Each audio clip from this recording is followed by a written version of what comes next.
Blake lively ও Taylor সুইফটের বন্ধুত্ব দীর্ঘদিনের। Swift ছিলেন লাইভলি ও রায়ান রেনল্ডসের ৩ সন্তানের গডমাদারও।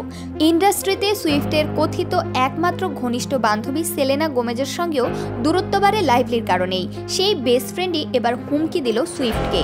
সঙ্গে টেইলর সুইফটের ব্যক্তিগত ও বিব্রতকর মেসেজ ফাঁস করারও ভয় দেখাচ্ছেন লাইভলি।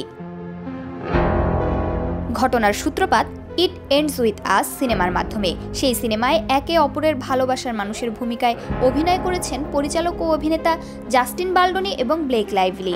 তবে সিনেমার ক্রিয়েটিভ ডিসিশন নিয়ে দ্বন্দ্বে জড়িয়ে পড়েছেন হলিউডের এই 2 বিখ্যাত তারকা। আদালত অবধিও গড়িয়েছে ঘটনা। সুইফটকে দেওয়া লাইভলির হুমকির বিষয়টি উঠে এসেছে জাস্টিন বালডনির আইনজীবীদের দ্বারা বুধবার আদালতে জমা দেওয়া এক আইনি চিঠিতে। এরপর থেকে হলিউডে বিষয়টি বিতর্কের ঝড় তুলেছে। ডেইলি মেইলের বরাতে বলা হচ্ছে, গসিপ গার্ল খ্যাত অভিনেত্রী ব্লেক লাইভলি তার বন্ধু টেইলর সুইফটকে কিছু মেসেজ মুছে ফেলতে বলেছিলেন। সেই সঙ্গে বালডনির বিপরীতে তার আইনি লড়াইয়ে পাশে দাঁড়ানোর জন্য জোর দিয়েছেন। বালডনির আইনজীবী ব্রায়ান ফ্রিডম্যান দাবি করেন, লাইভলি যা করেছেন তা সাক্ষীকে প্রভাবিত ও তথ্য প্রমাণ ধ্বংসের শামিল। এই মামলার জেরেই জাস্টিন বালডনির সঙ্গে লাইভলির কিছু চ্যাটও ফাঁস হয়।